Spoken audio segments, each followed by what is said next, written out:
एका पाठोपाठ एक लग्न. तर हा होता साखरपुडा, माझ्या बहिणीच्या दिराचा साखरपुडा होता.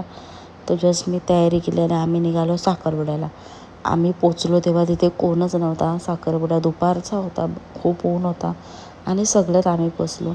तर नंतर माझ्या बहिणी आल्या, त्यांच्याबरोबर मी काही फोटो काढले आणि नवरा लगेच आला. 15-20 मिनटात नवरा आला.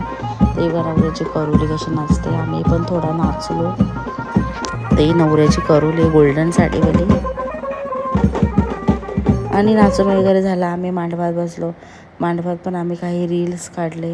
ही मुलगा ही बहीण आहे ना, हिला जाम रील काढायला लागतात. त्यावर परत आम्ही थोडेसे फोटो काढले जे की संपत नव्हते. आणि इकडे वरमई बसलेली, वरमाला दाखवत होतो पण गर्दी मुलं काही ती दिसत नव्हती.